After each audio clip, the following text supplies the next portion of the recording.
Cette semaine, je vous emmène bien loin de la métropole, à plus de 16 000 kilomètres de l'Hexagone, entre la mer de Corail et l'océan Pacifique Sud, à environ 1400 kilomètres de l'Australie et de la Nouvelle-Zélande.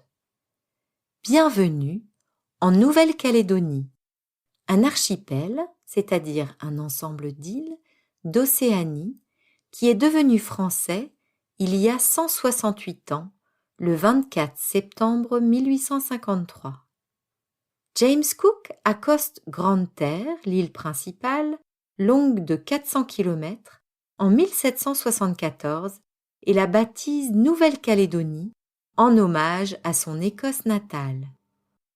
Au milieu du XIXe siècle, Napoléon III cherche une terre nouvelle, libre de toute occupation européenne, pour y fonder une colonie pénitentiaire.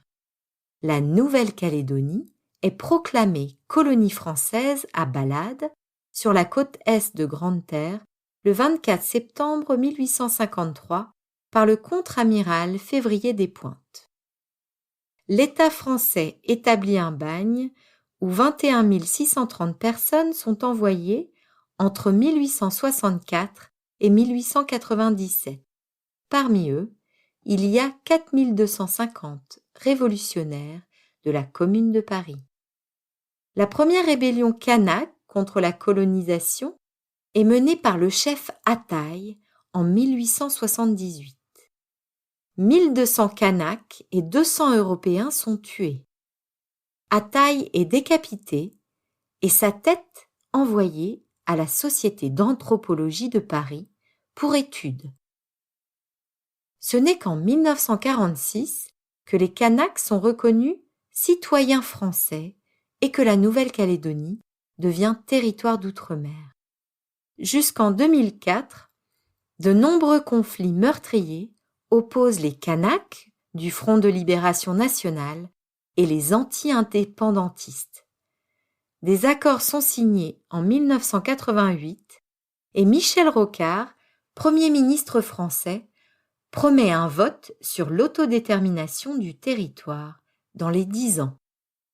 Ce vote a lieu en 2018, 4 ans après la restitution du crâne d'Ataï à ses descendants, 136 ans après sa mort. Ce premier référendum est soldé par une victoire du non à 56,7%.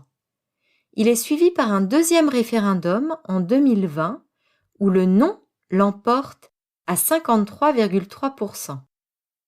Le troisième et dernier référendum, organisé sur l'indépendance de la Nouvelle-Calédonie, aura lieu le 12 décembre 2021. Pour la troisième fois, les Calédoniens auront à trancher cette question. Voulez-vous que la Nouvelle-Calédonie accède à la pleine souveraineté et devienne indépendante? Une victoire du oui sera-t-elle suffisante pour atténuer le profond sentiment d'injustice que ressentent les Kanaks?